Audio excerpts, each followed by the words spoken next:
यह हमारी यात्रा है आज सुबह की। आइए शुरुआत करते हैं डैनियल की समानांतर भविष्यवाणियों से। और यह वह मुख्य शास्त्र है जिस पर हम आज वास्तव में ध्यान केंद्रित कर रहे हैं। यह डैनियल 12:1 है। इस्तेमाल होने वाले सभी शास्त्र स्क्रीन पर दिखेंगे। अगर पवित्र आत्मा मुझे किसी और रास्ते पर ले जाए तो मेरी बाइबल तैयार है और आप अपनी बाइबल पास रखना चाहेंगे तैयारी के लिए। लेकिन आज हम इसी शास्त्र पर अपना ध्यान केंद्रित करेंगे। पास्टर फ्लेचर की प्रार्थना के बाद आइए मेरे साथ सिर झुकाएं और पवित्र आत्मा के आशीर्वाद के लिए प्रार्थना करें। हे पिता, इस अंधकारमय समय में मार्गदर्शन देने वाली आपकी भविष्यवाणी की ज्योति के लिए धन्यवाद। प्रभु, हम इस अंधकार से भरी दुनिया में रह रहे हैं, हम बुराई से भरी दुनिया में रह रहे हैं।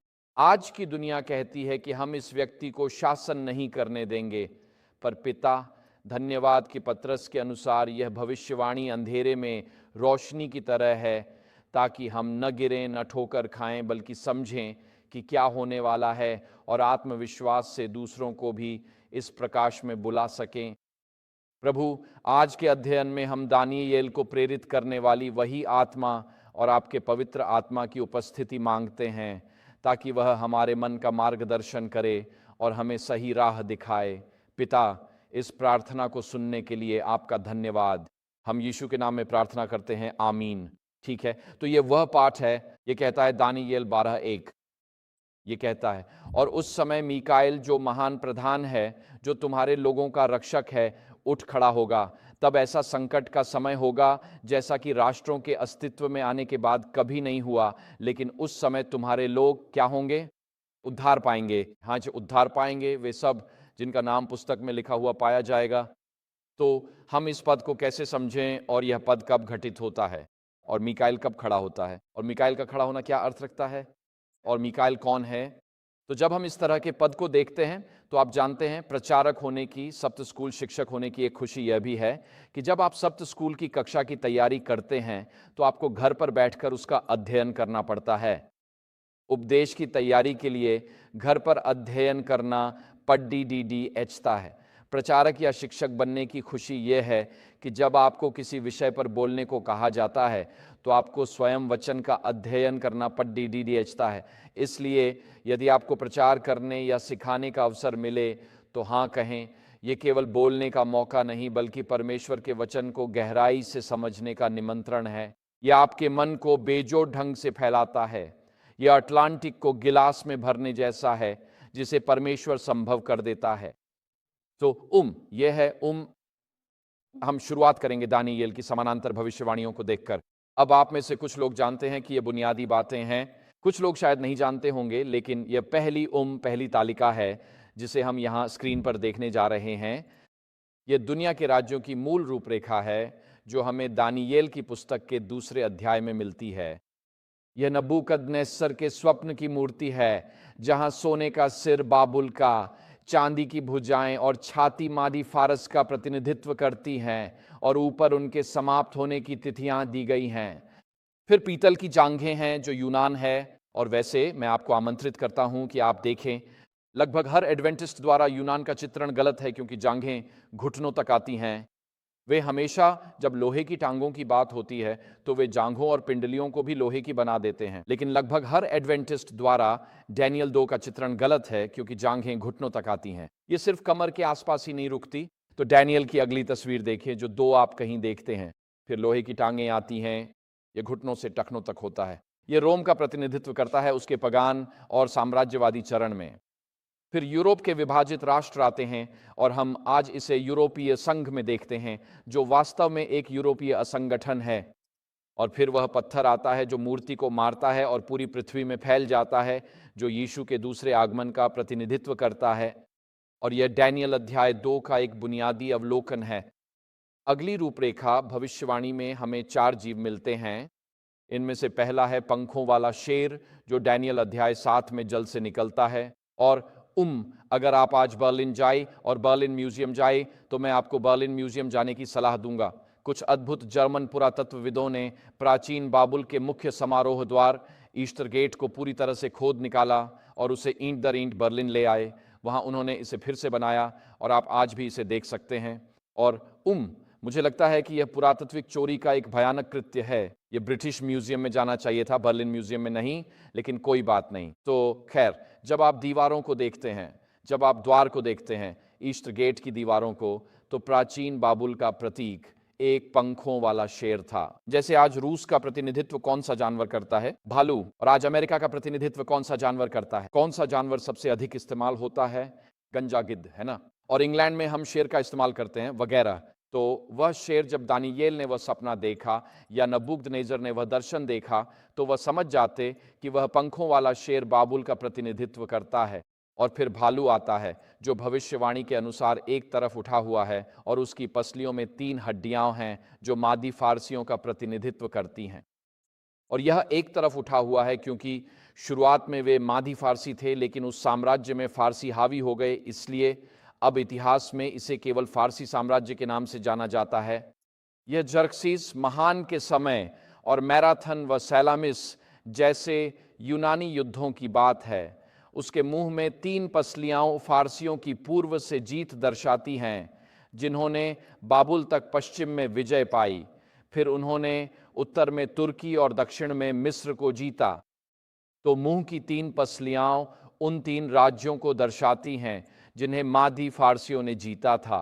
फिर 4 सिर वाला पंखों वाला तेंदुआ यूनानी साम्राज्य है, जो डैनियल 2 के समानांतर है, और उसके पंख विजय की गति दिखाते हैं। सिकंदर ने 20 लाख वर्ग मील से ज्यादा इलाका जीता था।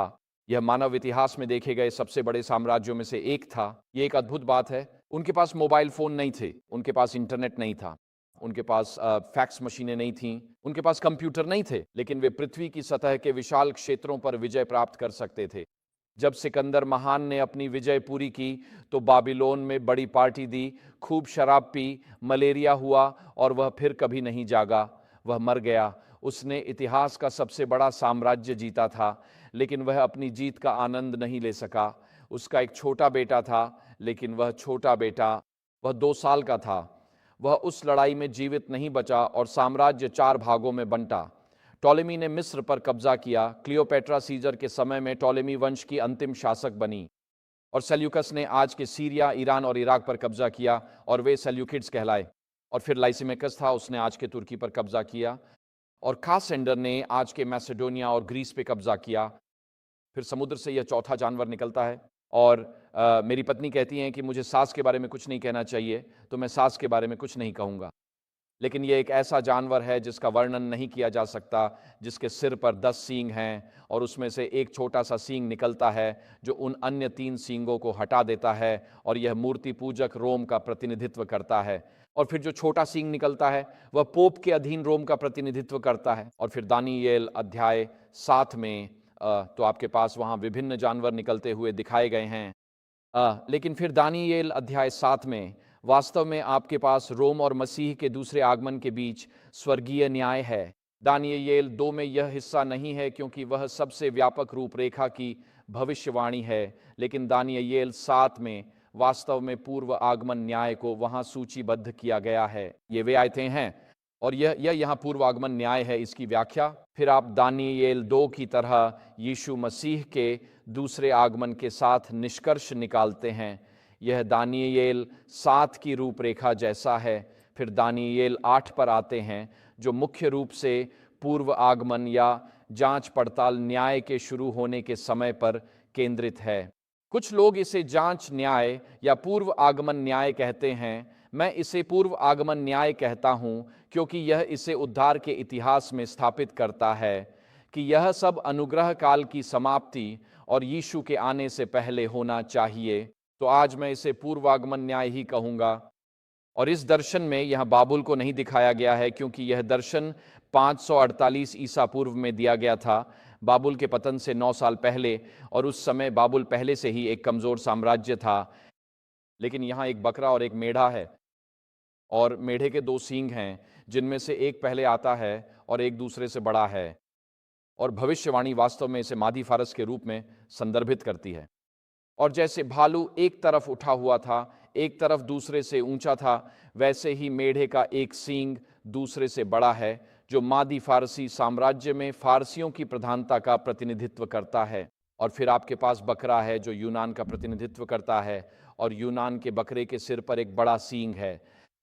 और इस दर्शन में सींग टूटकर 4 छोटे सींगों में बंट जाता है, जो यूनानी साम्राज्य के 4 विभाजनों का प्रतिनिधित्व करता है। लेकिन फिर यह अंश आगे बढ़ता है। जब आप मेढ़े और बकरे के आगे बढ़ जाते हैं तो उसके बाद रोम 2 चरणों में आता है। पद 9 में आपको यह क्षैतिज यानी भौगोलिक विस्तार मिलता है जो रोम का प्रतिनिधित्व करता है उसके मूर्ति पूजक चरण में। और फिर पद 10 से 12 और 20 से 25 तक अब आपके पास यह छोटा सींग है जो अब क्षैतिज रूप से विजय नहीं कर रहा है, अब इसकी विजय ऊर्ध्वाधर हो गई है। हम ऊर्ध्वाधर आयाम की चीज़ों पर हमला कर रहे हैं जो पोप के अधीन रोम को दर्शाता है, और यह प्रयास कि यीशु मसीह की स्वर्गीय महायाजकीय सेवा को पृथ्वी पर एक याजकीय व्यवस्था से बदल दिया जाए।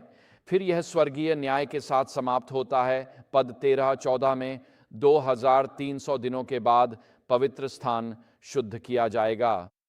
तो अगर आप इन तीनों रूपरेखा भविष्यवाणियों दानियेल 2, 7 और 8 को अब तक एक साथ संक्षेप में प्रस्तुत करें तो आपको यही मिलेगा, और ये सभी एक ही पैटर्न का अनुसरण करते हैं। इनका पैटर्न एकदम समान है। दानियेल में पैटर्नों की भरमार है।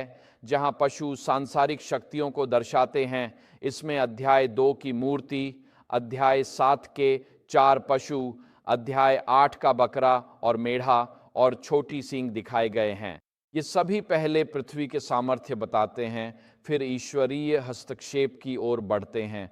ये अच्छी खबर है क्योंकि इसका अर्थ है कि अंतिम फैसला ईश्वर का ही है।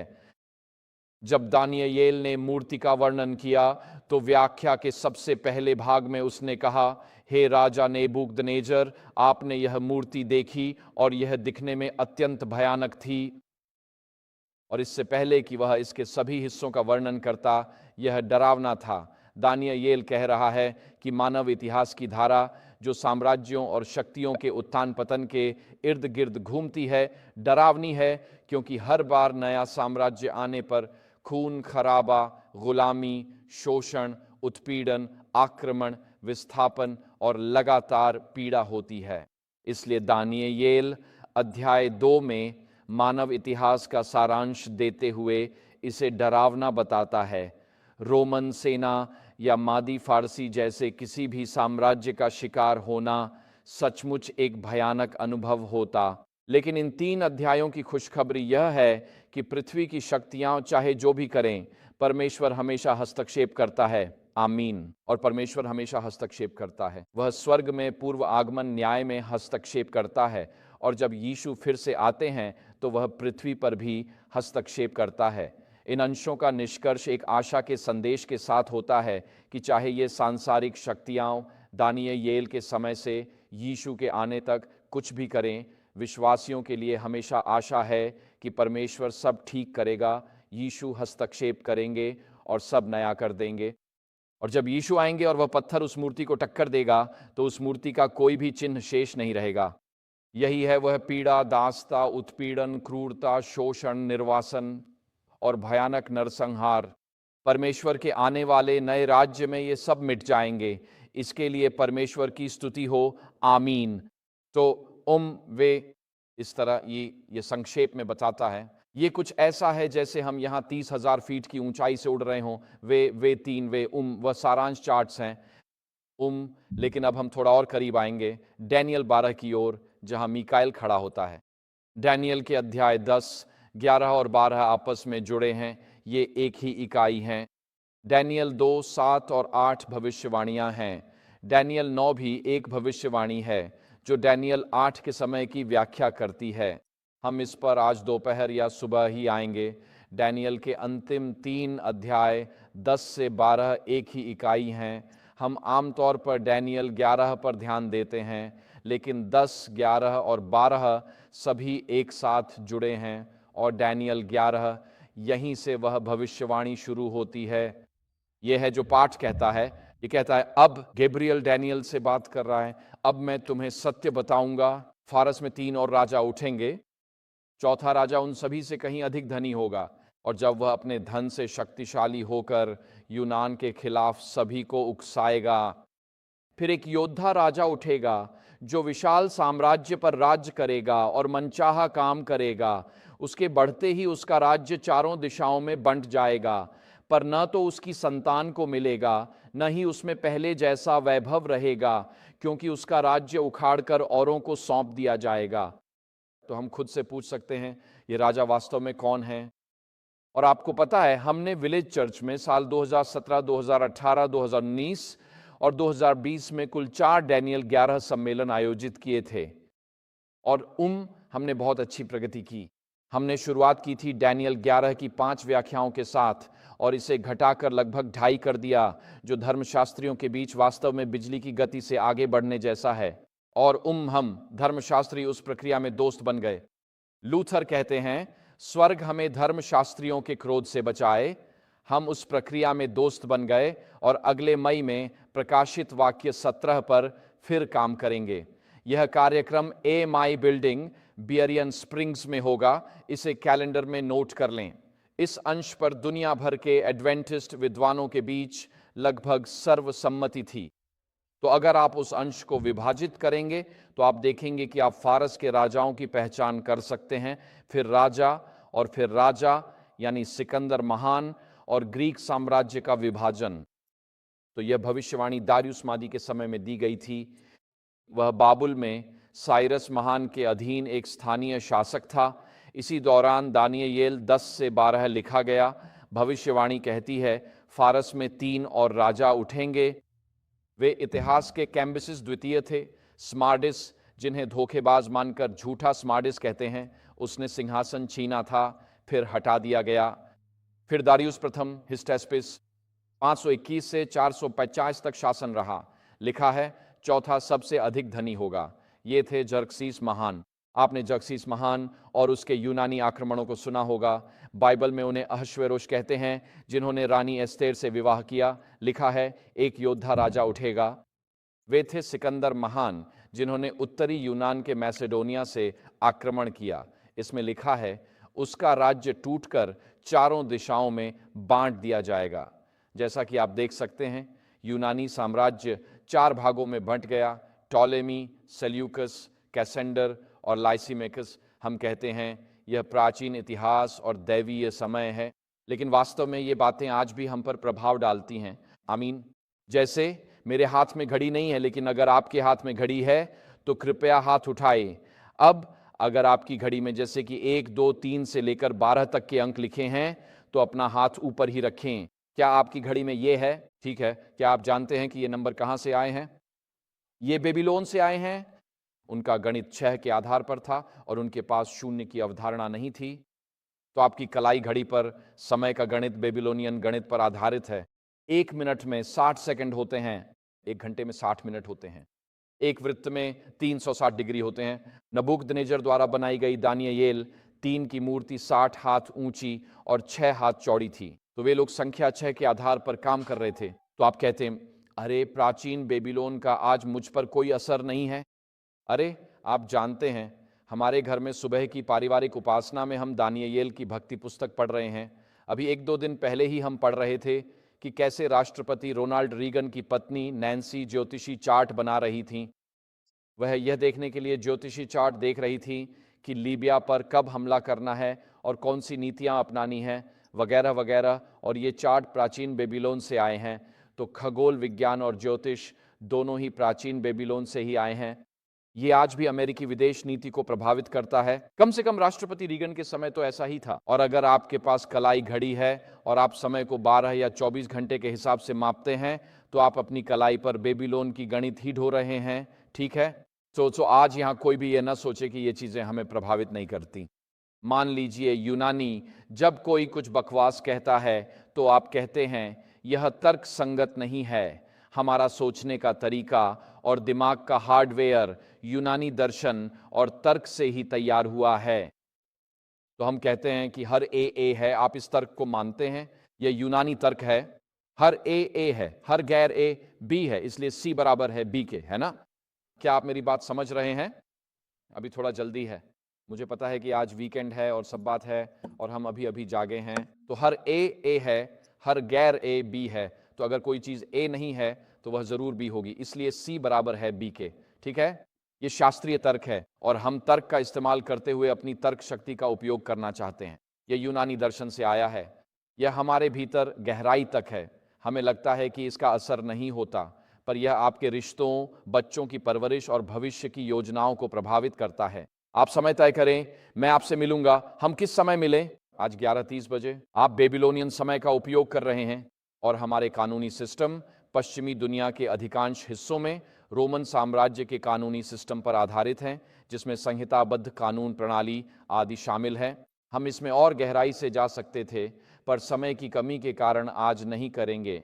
तो यह दानियेल 11 और उस भविष्यवाणी का आरंभ है जो माइकल के खड़े होने तक है। तो दानियेल अध्याय 10, 11 और 12 एक इकाई हैं और असली भविष्यवाणी इन पदों से शुरू होती है और यह फारसी सम्राटों से शुरू होती है और फिर सिकंदर महान के आगमन के साथ आगे बढ़ती है। फिर हम रोमन युग में आते हैं। इसके बाद अध्याय 11 की आयत 32 से 39 में उस निंदात्मक और स्वयं को ऊंचा करने वाली पोपाई सत्ता पर ध्यान केंद्रित है जो परमेश्वर के संतों को सताती है, जब तक कि हम जिसे धर्मशास्त्री TOTE यानी अंत का समय कहते हैं वहां नहीं पहुंचते। और आज हम इसी पर चर्चा करने वाले हैं। अध्याय 11, 40, 45 ईश्वर के लोगों पर अंतिम हमले को दर्शाते हैं। अंतिम संकट पशु के चिन्ह से है। पोपाई सत्ता पर ईश्वरीय न्याय होता है और अच्छी खबर है कि उसी समय मीकाएल अपने लोगों के उद्धार के लिए खड़ा होता है। इसलिए मीकाएल का खड़ा होना आज के परमेश्वर के लोगों के लिए अत्यंत महत्वपूर्ण अंत समय की भविष्यवाणी है, क्योंकि हम आज अंत समय में जी रहे हैं। इसलिए यह एक ऐसी भविष्यवाणी है जिसमें हमें रुचि लेनी चाहिए। यह लागू होता है, इसकी आज हमारे जीवन में भी प्रासंगिकता है। अब सवाल यह है कि यह मीकाएल कौन है जो दानियेल 12:1 में खड़ा होता है? एडवेंटिस्ट के रूप में हम कह सकते हैं कि यह यीशु मसीह हैं, लेकिन हमें अपने विश्वास का कारण पता होना चाहिए। हमें सिर्फ यह नहीं कहना है यह यीशु मसीह हैं, क्योंकि कुछ का मानना है कि यह यीशु मसीह नहीं हैं। वे इस पहचान पर विवाद करते हैं। तो अगर हमें अपने विश्वास के लिए एक बुद्धिमत्तापूर्ण स्पष्ट कारण देना है, तो हमें समझना होगा कि हम क्यों मानते हैं कि यह यीशु मसीह हैं। आप जानते हैं, कुलुस्सियों की पुस्तक में प्राचीन यहूदी पहली सदी में उनके पास ये बहुत विकसित विचार था जिसे वे एंजेलोलॉजी कहते थे।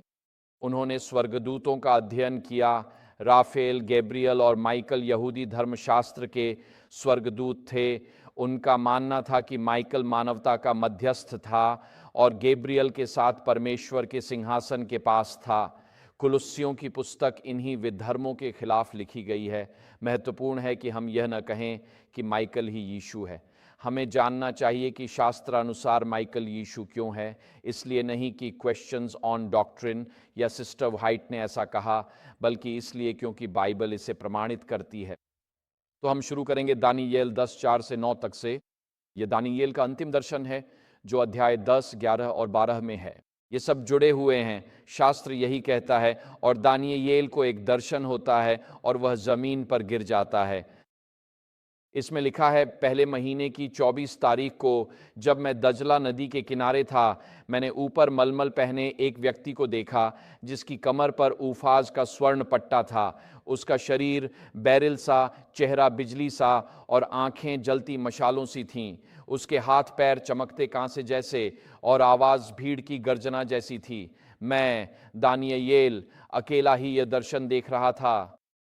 मेरे साथ के लोगों ने वह दर्शन नहीं देखा, हालांकि वे डर के मारे भागकर छिप गए। इसलिए मैं वहां अकेला ही उस महान दर्शन को देखता हुआ वहीं रह गया। मेरी सारी शक्ति जाती रही, मेरा चेहरा मरणासन्न सा पीला पड़ गया और मुझ में ताकत नहीं बची। तब मैंने उसकी बातों की आवाज़ सुनी और मैं भूमि पर मुंह के बल गिरकर समाधि में चला गया। तो फिर दानियेल यहाँ क्या देखता है? तो वह देखता है कि यह बेहद अनोखा प्राणी उसके सामने खड़ा है। और जब दानियेल इस प्राणी को देखता है तो होता यह है कि उसकी सारी शक्ति चली जाती है, उसका चेहरा पीला पड़ जाता है, वह बेदम होकर समाधि में चला जाता है और ज़मीन पर गिर जाता है। जब दानियेल इस प्राणी को देखता है तो उसकी 5 शारीरिक प्रतिक्रियाएं होती हैं। वह तर्क वितर्क नहीं करता और न ही पूछता है, नमस्ते, आप कैसे हैं? यह एक शारीरिक प्रतिक्रिया है। उसकी शक्ति उसे छोड़ देती है, उसके गालों का रंग उड़ जाता है और वह भूमि पर गिर जाता है, मुंह के बल गिरकर समाधि में चला जाता है।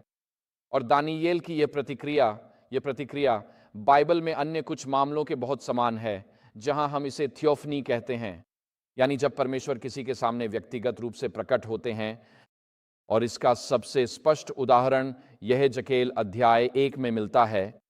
अब दूसरे मंदिर के यहूदी धर्म में, यानी मसीह के समय का यहूदी धर्म, यहूदी लड़कों को तब तक इस अध्याय पर चर्चा करने की अनुमति नहीं थी जब तक वे पुराने नियम के बाकी हिस्सों को समझा न सकें, क्योंकि यह अध्याय यहेजकेल 1 को परमेश्वर और उसके सिंहासन का सबसे विस्तृत वर्णन माना जाता था। ऐसा वर्णन आपको पूरे पुराने नियम में कहीं और नहीं मिलता है। बिल्कुल, उदाहरण के लिए मूसा ने जलती हुई झाड़ी देखी थी, लेकिन यह जो अंश है यहेजकेल 1 मसीह के समय यहूदी लड़कों के लिए लगभग वर्जित था, क्योंकि इसे सबसे पवित्र माना जाता था। यह पुराने नियम में परमेश्वर की व्यक्तिगत और सबसे अंतरंग छवि है। यहेजकेल यही कहता है।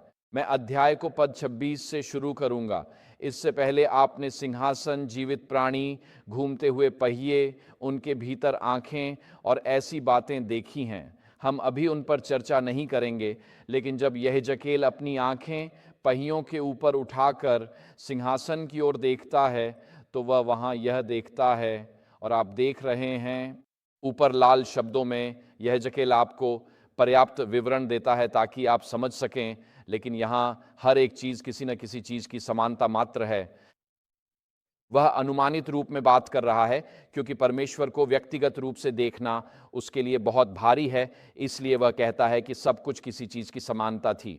ये वही है जो वह कहता है। वह कहता है उन जीवित प्राणियों के सिरों के ऊपर नीलम के पत्थर जैसा एक सिंहासन था। उस सिंहासन की समानता के ऊपर कोई बैठा था जो मानव रूप जैसा प्रतीत होता था। उसकी कमर से ऊपर का हिस्सा मैंने देखा, जो चारों ओर से आग की तरह घिरे हुए चमकदार एम्बर जैसा था, और जो कमर जैसा दिखता था उसके नीचे मैंने आग जैसा देखा, और चारों ओर एक तेज चमक थी। जैसे बारिश में बादलों के बीच इंद्रधनुष होता है, वैसे ही चारों ओर वह चमक थी। यह प्रभु की महिमा जैसा दृश्य था। इसे देख मैं मुंह के बल गिर पड़ा और मुझे एक आवाज़ सुनाई दी। इंग्लैंड में जब हमें नहीं पता होता कि क्या कहें, तो हम ऊह कहते हैं। मैं आपके बारे में यही कहना चाहता हूँ। अमेरिका में आप लाइक शब्द का इस्तेमाल करते हैं और टू से क्रिया को छोड़ देते हैं। जैसे किसी बातचीत में आप कहें, मैंने बेटे से कहा क्या अच्छा दिन है, और वो था नहीं, और मैं था हाँ है, और उसने कहा नहीं, ये कुछ ऐसा था। असल में यह इजेकियल द्वारा इस्तेमाल की गई भाषा नहीं है। लाइकनेस ऑफ या अपीयरेंस ऑफ जैसे शब्दों से वह संकेत देने की कोशिश कर रहे हैं कि शायद भगवान कुछ ऐसे दिखाई देते हैं, लेकिन मैं इससे ज़्यादा विस्तार में नहीं जा सकता हूँ। मैं एक महिला से मिला था कुछ साल पहले। वह वही थीं जो फ्रंटियर मिशंस में मेरे साथ काम करती थीं। वह हाल ही में मध्य पूर्व में अमेरिकी बमबारी में जान गंवाने वाले एक मुस्लिम नेता की करीबी रिश्तेदार थीं। 20 साल पहले एक कट्टर मुस्लिम महिला कैंसर से मर रही थीं। राष्ट्रपति भवन में उन्होंने यीशु से चंगा करने की प्रार्थना की। यीशु प्रकट हुए और बोले, मैं तुम्हें ठीक कर दूंगा, लेकिन तुम मुझे फॉलो करो। तो मैंने उससे पूछा, अच्छा यीशु असल में दिखते कैसे हैं? उसने कहा, वो कुछ आग और हीरे के मिश्रण जैसे हैं। यही उसका मेरे लिए वर्णन था। ये मुस्लिम महिला जो बाद में देश से भागकर दक्षिण पूर्व एशिया में सेवेंथ डे एडवेंटिस्ट बन गई, उसे एक पश्चिमी सरकार ने गवाह सुरक्षा कार्यक्रम में रखा ताकि वे जानकारी पा सकें और उसे उन हत्यारों से बचा सकें जो इस्लाम छोड़ने और मसीह की अनुयायी बनने के कारण उसका पीछा कर रहे थे। और उसने यीशु का वर्णन किया, वह आग और हीरों के मिश्रण जैसे थे। और इस अंश में आपके पास रूप समानता है। यहेजकेल अनुमानित रूप में बात कर रहा है क्योंकि वह परमेश्वर की महिमा से अभिभूत है। तो यहेजकेल को परमेश्वर के सिंहासन का दर्शन दिया गया और उसकी प्रतिक्रिया बिल्कुल दानियेल 10 की तरह ही थी कि वह तुरंत अपने मुंह के बल गिर पड़ा। दानियेल की भी यही प्रतिक्रिया थी, वह औंधे मुंह गिरा। ये वाकई अभिभूत करने वाला है। अगर आप प्रकाशित वाक्य 1:13-18 में जाएं तो वहां यीशु का दर्शन है जो प्रेरित यूहन्ना को पतमुस द्वीप पर मिला। लिखा है, दीपस्तंभों के बीच मैंने मानव पुत्र जैसा एक देखा, जो लंबा वस्त्र पहने था और छाती पर सुनहरी पेटी थी। सिर और बाल ऊन व बर्फ जैसे सफेद थे और आंखें अग्नि की ज्वाला सी थीं। उसके पांव भट्ठी में तपा हुआ कांसे के समान चमकदार थे और उसकी आवाज बहुत से जलधाराओं की गूंज जैसी थी। उसके दाएं हाथ में 7 तारे थे, मुंह से तेज दोधारी तलवार निकलती थी और उसका चेहरा तेजस्वी सूर्य जैसा था। जब मैंने उसे देखा तो मैं उसके पैरों पर जैसे मरा हुआ गिर पड़ा, जैसे दानिय्येल दर्शन में गिर पड़ा था, और यहेजकेल भी वैसे ही यूहन्ना सुसमाचार लेखक उसके पैरों पर जैसे मरा हुआ गिर पड़ा। उसने अपना दाहिना हाथ मुझ पर रखकर कहा, डरो मत, मैं पहला, अंतिम और जीवित हूँ। मैं मरा था, पर देखो मैं युगानुयुग जीवित हूँ और मेरे पास मृत्यु और अधोलोक की कुंजियाँ हैं। तो दानिय्येल इस प्राणी के सामने उपासना में गिर पड़ता है। यहेजकेल भी परमेश्वर के सिंहासन कक्ष के दर्शन में उपासना करते हुए गिर पड़ता है। जब यीशु यूहन्ना सुसमाचार लेखक को पातमोस द्वीप पर प्रकट होते हैं तो यूहन्ना सुसमाचार लेखक यीशु के पैरों पर जैसे मरा हुआ गिर पड़ता है। और दानिय्येल के मामले में दानिय्येल 10 में उस दर्शन से पहले और प्रकाशित वाक्य अध्याय 1 में जैसे ही वे गिरते हैं, कोई उनसे बात करता है और फिर उनका दायां हाथ उनके कंधे पर रखता है। तो हम देखते हैं कि ये सामान्य विषय पूरे शास्त्र में दिखाई देते हैं। तो फिर हम कहते हैं, अच्छा, ये जो अंश है ये मसीह पुनरुत्थित प्रभु के बारे में है। और अगर आप प्रकाशित वाक्य 12 में आते हैं तो मीकाइल का नाम बाइबल में कहीं कहीं ही कुछ बार लिया गया है। प्रकाशित वाक्य 12:7 के अनुसार स्वर्ग में युद्ध हुआ। मीकाइल और उसके स्वर्गदूतों ने अजगर से युद्ध किया, पर अजगर और उसके दूत हार गए और स्वर्ग में उनके लिए जगह न रही। युद्ध के लिए शब्द है पोलेमोस। हम उसी से पोलेमिक शब्द प्राप्त करते हैं। अगर कोई चीज़ पोलेमिकल है तो इसका मतलब है कि यह प्रचार है। और जब आपके पास एक पोलेमिक होता है तो यह विचारों की लड़ाई होती है, और पोलेमिक वहीं होता है जहां सत्य को लेकर संघर्ष होता है।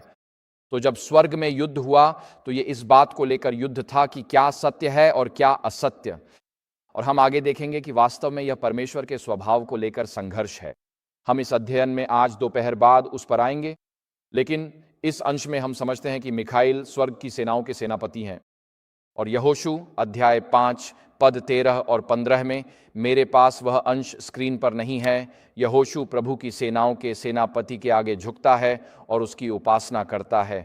सामने प्रकट सेनापति उसे जूतियां उतारने को कहता है, क्योंकि वह स्थान पवित्र है। यही आदेश मूसा को जलती झाड़ी के पास मिला था।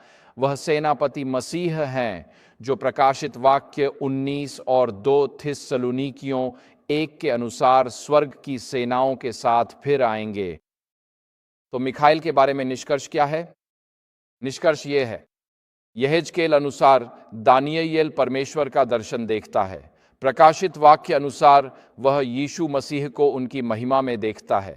मिखाइल के रूप में वह यीशु को स्वर्ग की सेनाओं का सेनापति देखता है, जो परमेश्वर की संतानों के लिए लड़ते हैं। आमीन। और जहां एक और स्थान है जहां हमें दानिय्येल 10 के अलावा मिलता है, यहां लिखा है, ये गब्रिएल दानिय्येल से बात कर रहे हैं, कहते हैं, मैं तुझे वह दिखाऊंगा जो सत्य की पुस्तकों में लिखा है, और इन बातों में मेरे साथ कोई नहीं ठहरता सिवाय तुम्हारे प्रधान मिखाइल के। ये पर्दे के पीछे होने वाली वे गुप्त लड़ाइयां हैं जो यूनान और फारस पर नियंत्रण रखने वाली दुष्ट आत्माओं के विरुद्ध लड़ी जाती हैं, जो परमेश्वर के लोगों को सताती हैं। तो दानिय्येल का अध्याय 10 हमें बताता है कि मिखाइल यानी यीशु मसीह स्वर्ग की सेनाओं के सेनापति के रूप में शैतान और उसकी सेनाओं के खिलाफ वे लड़ाइयाँ लड़ते हैं जो हमारे चारों ओर हैं, पर हम देख नहीं सकते।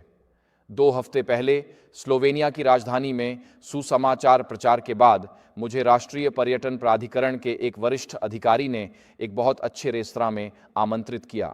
वह खूबसूरत रेस्तरां पहाड़ों में एक छोटी सी झील के किनारे स्थित था, और उन्होंने अपने नए शेफ को बुलाया, जिन्होंने मुझे भोजन के बारे में समझाया। और जब वे खाना समझाते हैं तो समझिए ये बहुत खास है। हाँ, जब वह पहचान में न आए पर अच्छा दिखे और वे समझाते हैं कि ये सब क्या है, और आप पूछने से डरते हैं आपने जो कहा वो क्या है, तो यह एक स्वादिष्ट और बेहतरीन भोजन था। और इसमें शामिल था उनमें से एक चीज़ थी ट्रफल्स। मैंने ट्रफल्स नहीं खाए थे।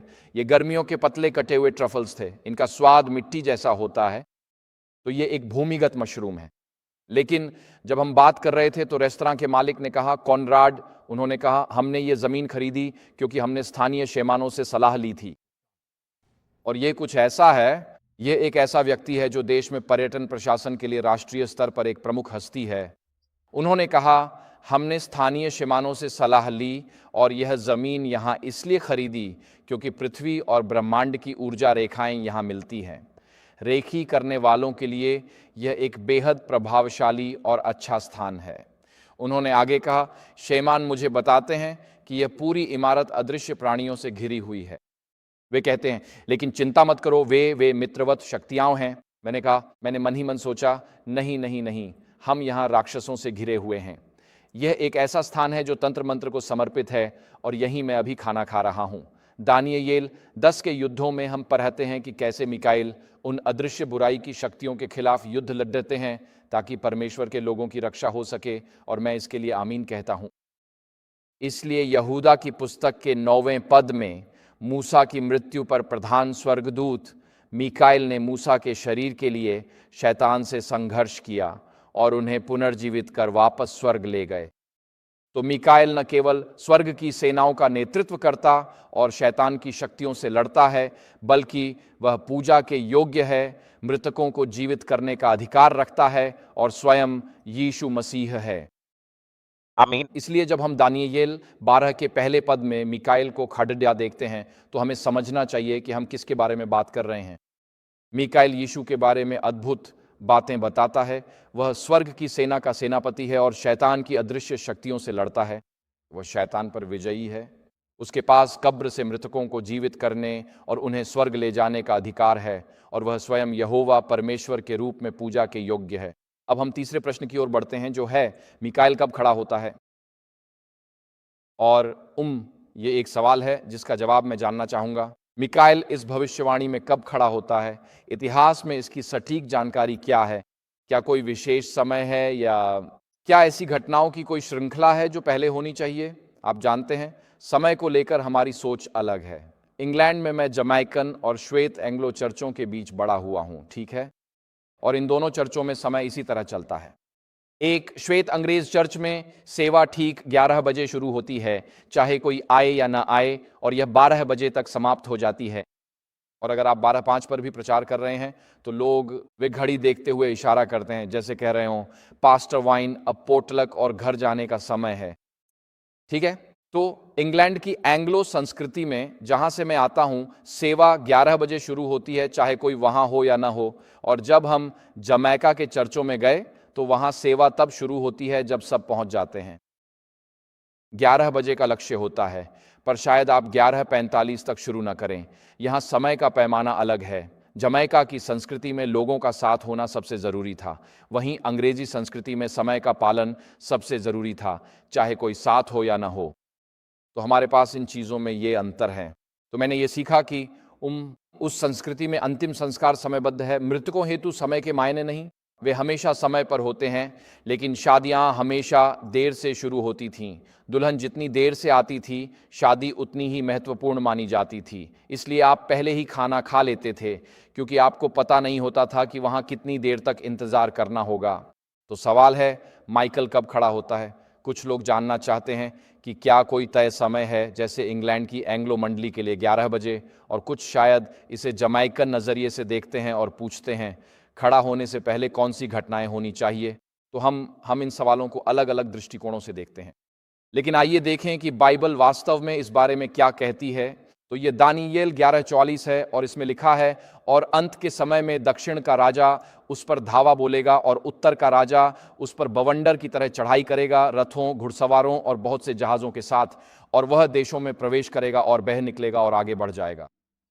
तो यहाँ इस पद की शुरुआत में जो अभिव्यक्ति है वह है अंत के समय में। अंत का समय ये एक बहुत प्रसिद्ध अभिव्यक्ति है।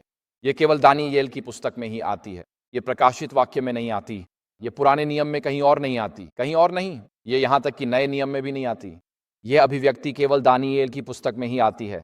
अब वह शब्द एट इब्रानी में एक पूर्व सर्ग है, बी, जैसे बी, बेथ, अलेफ, बैथ, गिमेल, दालत, हे, तो यह बी है। और पूर्व सर्ग बी का अर्थ या तो में या पर हो सकता है, और यह इस बात में बड़ा अंतर लाता है कि आप इसका अनुवाद कैसे करते हैं। क्योंकि अगर यह कहता है अंत के समय पर, तो इसका मतलब है कि ठीक 11 बजे यह सेवा शुरू होगी। लेकिन अगर यह कहता है अंत के समय में, तो यह ऐसा है जैसे 11 बजे के बाद कभी भी सेवा शुरू हो सकती है। ठीक है, तो आप उस पूर्वसर्ग बी का अनुवाद में या पर कैसे करते हैं, इसका इस अध्याय के बाकी हिस्से पर बड़ा प्रभाव पड़ता है। और निश्चित रूप से मीकाएल अंत के समय पर या अंत के समय में खड़ा होता है, तो वह पूर्वसर्ग में या पर एक बहुत ही महत्वपूर्ण पूर्वसर्ग है। और इसलिए अंत का समय, ये मामले 1, 2, 3, 4, 6 बार दानियेल की पुस्तक में आता है। ये बाइबल में कहीं और नहीं आता। तो यह स्पष्ट रूप से दानियेल की पुस्तक में एक बड़ा विषय है। और मैंने आपको बाईं ओर आयतें दी हैं और दाईं ओर पाठ दिए हैं। पहली आयत दानियेल 8:17 में है, समझो हे मनुष्य के पुत्र, क्योंकि अंत के समय में दर्शन पूरा होगा। यह गब्रियल दानियेल से बोल रहा है। 8:19 में गब्रियल कहता है, सुनो, क्योंकि मैं तुम्हें बताऊंगा कि उस क्रोध के समय में क्या होगा, क्योंकि यह प्रकट होता है। या इसका अर्थ है उद्धरण के अनुसार नियत समय पर अंत होगा। और कुछ संस्करणों में लिखा है क्योंकि अंत के समय पर ऐसा होगा। फिर दानियेल 11:35 अंधकार युग में पोप द्वारा संतों के उत्पीड़न के बारे में है।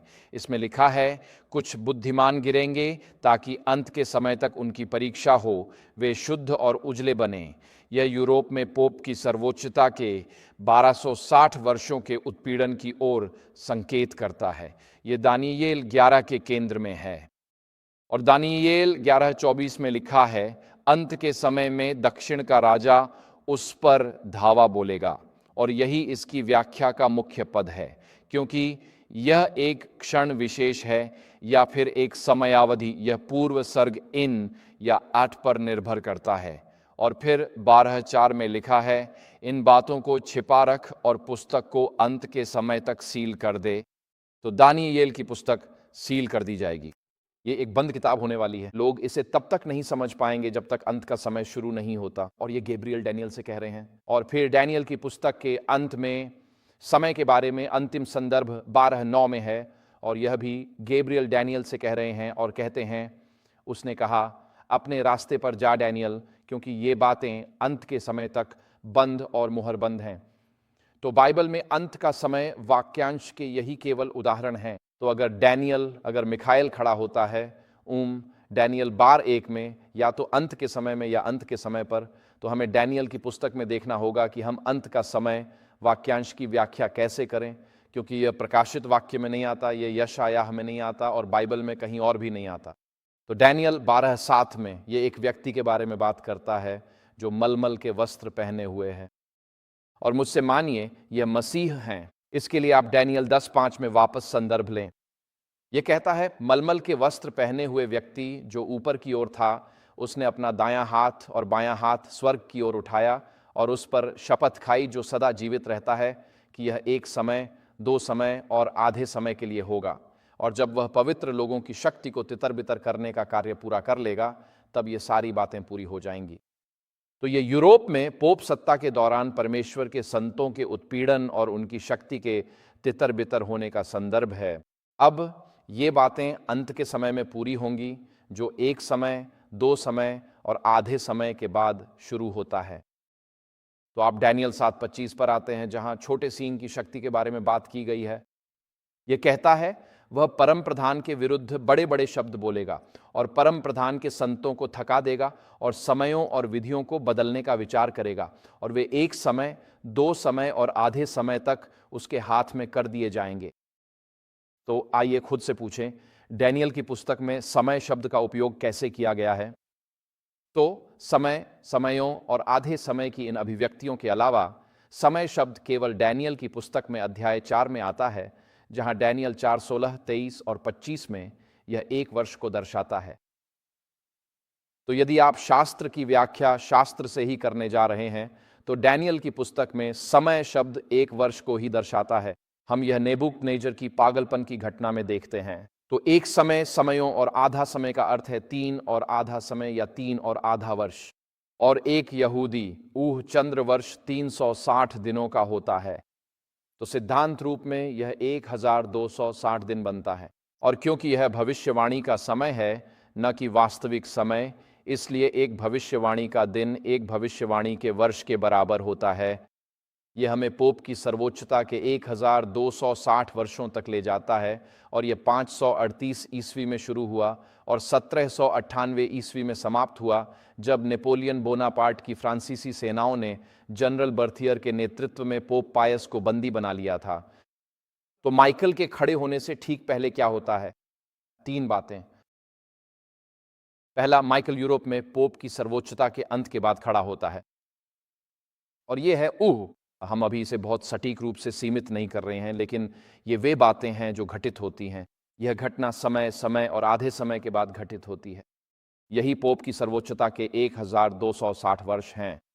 तो माइकल यानी यीशु मसीह यूरोप में पोप की सर्वोच्चता के अंत के बाद खड़े होते हैं, जो 1798 में हुआ था। यह घटना प्री एडवेंट न्याय के बाद भी घटित होती है, जो पोप सत्ता यानी छोटे सींग की शक्ति के खिलाफ न्याय करता है। और यह तब होता है जब यीशु खड़े होते हैं, जब परमेश्वर पोप सत्ता का न्याय और विनाश करता है, जो अंत समय में परमेश्वर का शत्रु है। तो आप अब तक पाठ से यह निष्कर्ष निकाल सकते हैं। क्या आप सब लोग इसे समझ रहे हैं? मुझे उम्मीद है। हाँ। तो माइकल तब खड़े होते हैं जब ये 3 बातें घटित हो जाती हैं। पहला, यूरोप में पोप सत्ता का अंत, जो 1798 में हुआ था। दूसरा, प्री एडवेंट स्वर्गीय न्याय का अंत, जिसे हम जल्द ही दानियेल 7 में देखेंगे। और जब परमेश्वर ने पोप सत्ता पर न्याय किया है, क्योंकि यह दानियेल 11 के अंत में होता है, जैसा कि लिखा है, और वह अपने अंत को पहुंचेगा और उसकी सहायता करने वाला कोई ना होगा। तो माइकल का खड़ा होना पोप सत्ता पर परमेश्वर का न्याय आने के बाद होता है। यहाँ यह एक बहुत ही संक्षिप्त खंड है जो न्याय की निश्चितता के बारे में बताता है। जानते हैं, अगर आप यह नहीं मानते कि स्वर्ग में कोई न्याय है, अगर आप यह नहीं मानते कि परमेश्वर हमारे शब्दों और कर्मों के लिए हमें उत्तरदायी ठहराएगा, तो आपके पास आज दूसरों के साथ सम्मान और दया से पेश आने का कोई प्रोत्साहन नहीं है। अगर आप मानते हैं कि आप जो चाहें कर सकते हैं और कोई जवाबदेही नहीं है, तो आप दूसरों के साथ जानवरों जैसा व्यवहार कर सकते हैं। और इसलिए न्याय की निश्चितता आज दुष्ट मानवता पर एक नैतिक रोक के रूप में कार्य करती है। और हमें शास्त्रों में कुछ ऐसे पद मिलते हैं जो न्याय की निश्चितता के बारे में बताते हैं। तो हमारे पास क्या आश्वासन है कि अंतिम न्याय होगा? और प्रेरित पौलुस प्रेरितों के काम अध्याय 17 में अपनी एक प्रवचन में कहते हैं, क्योंकि उसने यानी परमेश्वर ने एक दिन ठहराया है जिसमें वह संसार का न्याय धर्म से करेगा, उस मनुष्य के द्वारा जिसे उसने ठहराया है, यानी मसीह। और उसने सब लोगों को इसका प्रमाण दिया है कि उसने उसे मरे हुओं में से जिलाया है। और अगर यह पद हमें बताता है कि परमेश्वर ने एक दिन निश्चित किया है जिसमें न्याय होगा, और उस न्याय में मसीह शामिल होंगे, और इसका प्रमाण यह है कि यीशु मरे हुओं में से जी उठे। और अगर आपके पास अपनी बाइबल है तो कृपया रोमियो 1 खोलें। रोमियो 1, यहाँ पौलुस मसीह के पुनरुत्थान के महत्व के बारे में बात करते हैं। और इसलिए पौलुस कहते हैं कि यह सुनिश्चितता कि सभी मनुष्यों के लिए अंतिम न्याय होगा, यह है कि परमेश्वर ने अपने पुत्र को मरे हुओं में से जिलाया है। और रोमियो 1:4 में लिखा है, मसीह के बारे में बात करते हुए रोमियो 1:4 में लिखा है, परमेश्वर ने उसे सामर्थ्य के साथ परमेश्वर का पुत्र ठहराया, पवित्रता की आत्मा के अनुसार मरे हुओं में से जी उठने के द्वारा। अब उस पद में जो सामर्थ्य शब्द है वह डुनामिस है।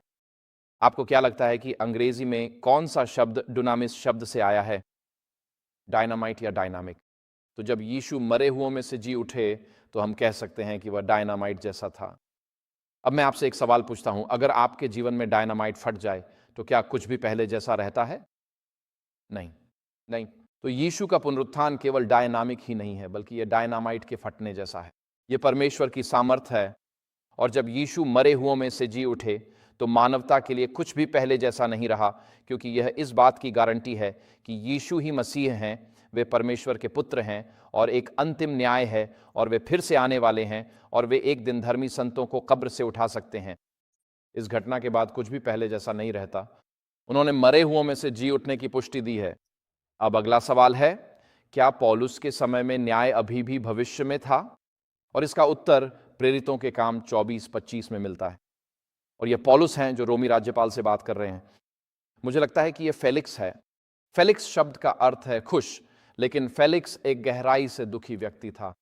वह घर गया और ऐसा माना जाता है कि उसने इजराइल का राज्यपाल बनने के बाद आत्महत्या कर ली थी, तो फिलिस्तीन, इसलिए वह खुश आदमी नहीं था। लेकिन इसमें लिखा है, पौलुस कहता है, और जब वह धार्मिकता, संयम और आने वाले न्याय के विषय में तर्क कर रहा था, तब फेलिक्स यानी रोमी राज्यपाल कांप उठा और उत्तर दिया, इस समय के लिए तू चला जा, जब मुझे अवसर मिलेगा तब मैं तुझे बुलाऊंगा। तो इस खंड के अनुसार क्या पौलुस के विचार में न्याय अभी भी भविष्य में था? हाँ या नहीं? हाँ। तो जिस न्याय की वह बात कर रहा है वह बाढ़ नहीं है जो कि पुराने नियम में थी, बल्कि पौलुस के अनुसार यह न्याय अभी भी भविष्य में है। तो अगला सवाल यह है कि उस अंतिम न्याय में कौन कौन शामिल होगा? इसका उत्तर आपको रोमियो 14:10 से 12 में मिलता है। यह कहता है, पर तू अपने भाई की क्यों न्याय करता है, या तू अपने भाई को क्यों तुच्छ जानता है, क्योंकि हम सब मसीह के न्याय आसन के सामने खड़े होंगे। तो इस पद के अनुसार मसीह के न्याय आसन के सामने कौन खड़ा होगा? सभी, हम सब।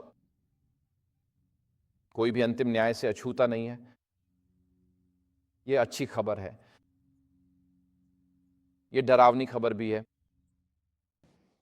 क्योंकि आमतौर पर हम चाहते हैं कि जिन्होंने हमें चोट पहुंचाई है उन पर परमेश्वर का न्याय हो, लेकिन जब हम दूसरों को चोट पहुंचाते हैं तो हम अपने लिए परमेश्वर की दया चाहते हैं। आमीन। इसलिए जो चाहो उसमें सावधान रहो। लेकिन चाहे आप चाहें या न चाहें, हमारे पास यह आश्वासन, यह निश्चितता है कि हम सब परमेश्वर के न्याय आसन के सामने खड़े होंगे। तो फिर हम में से हर एक अपने पड़ोसी के साथ कैसा व्यवहार करता है, उसके लिए परमेश्वर के प्रति जवाबदेह है। ये एक सोचने वाली बात है ना? मैं अपने जुड़वां भाई के साथ बिल्कुल बिल्ली कुत्ते की तरह लड़ता था। हम हमेशा लड़ते रहते थे और कभी कभी हम बहुत शरारती भी हो जाते थे। माँ ये पता लगाने में समय बर्बाद नहीं करती थी कि दोषी कौन है, क्योंकि शायद हम दोनों ही दोषी होते थे। तो वह कहती थी, रुको, जब तक तुम्हारे पापा घर नहीं आ जाते। यह ऐसा था जैसे कहा जा रहा हो दोनों जुड़वां लड़के न्यायासन के सामने खड़े होंगे। हमें पता था कि अब क्या होने वाला है। मेरे पिताजी हमें सीढ़ियों से ऊपर बेडरूम तक ले जाते थे, हमें बिस्तर पर झुका देते थे और अपनी बेल्ट निकाल लेते थे, और हमें हमारी पिछली तरफ 6 जोरदार मार पड़ती थी। आज के समय में यह भयानक लगता है, लेकिन उस समय इसने हमारे लिए बहुत अच्छा किया। हम जिस भी चीज़ के लिए दोषी थे, हमने वो काम फिर कभी नहीं किया। आमीन। और इसलिए जब हमें पता था कि जब मेरी माँ कहती थी रुको जब तक तुम्हारे पिताजी घर नहीं आ जाते, तो हमें न्याय का भरोसा हो जाता था। हमें पता था कि हमें दोनों को न्याय के सामने खड़ा होना पड़ेगा, और हम उस न्याय के क्षण से डरते और कांपते थे। अंत में एक न्याय होगा और हमें ईश्वर के सामने खड़िदा होना पड़ेगा। तो क्या हमें पवित्र परमेश्वर के भय और श्रद्धा में नहीं रहना चाहिए? क्या इससे हमारे पडिड्ड होशियों के प्रति व्यवहार और क्षमा करने का तरीका नहीं बदलना चाहिए? इस खंड में कुछ और आयतें भी हैं।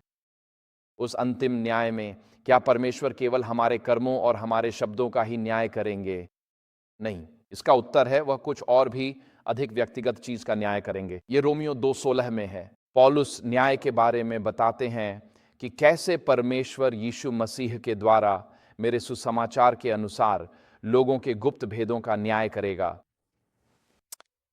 मनुष्यों के गुप्त विचार यानी वे बातें जो आप अपने मन में छुपा कर रखते हैं। तो परमेश्वर केवल हमारे बाहरी कार्यों का ही न्याय नहीं करते, परमेश्वर हमारे दिलों को पढ़ते हैं और वह हमारे मन को भी पढ़ते हैं। परमेश्वर से कुछ भी छुपा हुआ या गुप्त नहीं है। और इसीलिए यही कारण है कि भजनकार कहता है, हे परमेश्वर मेरे भीतर शुद्ध हृदय उत्पन्न कर, मेरे भीतर सही आत्मा को नया कर। वह परमेश्वर से कहता है, तू मुझे जांच और देख कि क्या मुझ में कोई बुरी बात है। भजनकार क्यों चाहता है कि परमेश्वर उसके विचार शुद्ध करे? क्योंकि हम इतने भ्रमित होते हैं कि खुद को यकीन दिला लेते हैं कि हमारे इरादे शुद्ध हैं, इसलिए वह कहता है, प्रभु मैं खुद को नहीं जानता, तू मुझे जांच, मेरे भीतर की बुराई खोज निकाल और मुझे नया हृदय दे, मुझे नई आत्मा दे, क्योंकि मैं खुद को नहीं जानता। वह ईश्वर के प्रति ईमानदार है। हमें ईश्वर के प्रति ईमानदार रहना चाहिए। दाऊद के भजन द्वारा हम न केवल जानने बल्कि खुद को बदलने की प्रार्थना करते हैं। एक दिन हमारे गुप्त विचारों का भी न्याय होगा, सिर्फ हमारे व्यवहार का नहीं। ईश्वर इस न्याय के परिणाम कब लागू करेगा? प्रकाशित वाक्य 22:12 हमें इसका उत्तर देता है। यीशु कहते हैं, देखो मैं शीघ्र आ रहा हूं और मेरा प्रतिफल मेरे साथ है। ये तो गलत पद है ना? ठीक है, इसमें लिखा होना चाहिए, देखो मैं शीघ्र आता हूं। धन्य है वह जो इस पुस्तक की भविष्यवाणी की बातों को मानता है। यीशु या वह अंतिम न्याय, उसके परिणाम तब लागू होंगे जब यीशु फिर से आएंगे। लेकिन परिणामों का पता अनुग्रह काल के समाप्त होने तक चल जाता है। इसलिए हमें मसीह के दूसरे आगमन की तुलना में अनुग्रह काल के समाप्त होने की चिंता अधिक करनी चाहिए। और हम अनुग्रह काल के परिणामों को नहीं देख पाते हैं, लेकिन जब स्वर्ग में पूर्व आगमन न्याय चल रहा होता है, तब पृथ्वी पर परमेश्वर के लोगों के बीच पाप को दूर किया जाना चाहिए। हम चाहते हैं कि हमारे और एक पवित्र परमेश्वर के बीच कुछ भी ना आए। वह अगर हम बाइबल में देखें तो बाइबल में परमेश्वर के न्याय के कई उदाहरण मिलते हैं। आदम के पाप के बाद पृथ्वी पर न्याय आया, नूह का जल प्रलय हुआ था। न्यायियों के समय में परमेश्वर ने अपने लोगों पर जो भी न्याय लाए वे सभी हुए थे। बाबुल का निर्वासन हुआ और असीरियन निर्वासन भी हुए, लेकिन ये सभी पुराने नियम में हैं। ये सभी ग्रंथ नए नियम से हैं जो यीशु के स्वर्गारोहण के दशकों बाद लिखे गए। ये भविष्य के एक ऐसे न्याय की बात करते हैं जिसमें यीशु के लौटने से पहले परमेश्वर के लोगों का न्याय शामिल है। इसे ही हम पूर्व आगमन न्याय कहते हैं। और वास्तव में यह उन लोगों के लिए शुभ समाचार है जो यीशु मसीह में छिपे हुए हैं। ये शुभ समाचार है, और ये क्यों शुभ समाचार है उस पर हम थोड़ी ही देर में आएंगे। तो मैं यह समझ रहा हूं कि हमें यहाँ अपने समय का ध्यान रखना चाहिए। हम अभी के लिए इस मिकाएल 12 वाले हिस्से को यहीं समाप्त करेंगे और हम आगे बढ़ेंगे। अगला विषय जिसे हम दोपहर के भोजन के बाद देखेंगे वह है न्याय का स्थान, फिर न्याय का समय और न्याय में कौन कौन शामिल है। तो यही हमारी यात्रा आज दोपहर को दिखेगी, जब हम इस पूर्व आगमन न्याय के हमारे लिए आज के समय में महत्व को समझने की ओर बढ़ेंगे। लेकिन सबसे महत्वपूर्ण बात यह है कि मसीह यीशु में जो हैं उनके लिए कोई दोषारोपण नहीं है। आमीन। शब्द क्राइसिस एक ग्रीक शब्द है, इसका अर्थ है न्याय। ग्रीक में दोषारोपण के लिए शब्द क्रिमा है। हम क्रिमिनल शब्द भी इसी से प्राप्त करते हैं। और रोमियो अध्याय 18 पद 1 में लिखा है, जो मसीह यीशु में हैं उनके लिए कोई क्रिमा, कोई दोषारोपण नहीं है। तो हम सभी न्याय के सामने आते हैं, लेकिन यदि हम मसीह यीशु में हैं तो हमें पता है कि उस न्याय में हमें दोषारोपण का सामना नहीं करना पड़ेगा। ये एक शुभ समाचार है। हमें न्याय से डरना नहीं चाहिए। यह वह अवसर है जब परमेश्वर के संतों को पूरे ब्रह्मांड के सामने निर्दोष ठहराया जाता है कि वे मसीह यीशु में पाए गए हैं। हम इस पर आज दोपहर में आगे चर्चा करेंगे। तो अब हम अपने सप्त स्कूल सत्र को समाप्त करने जा रहे हैं।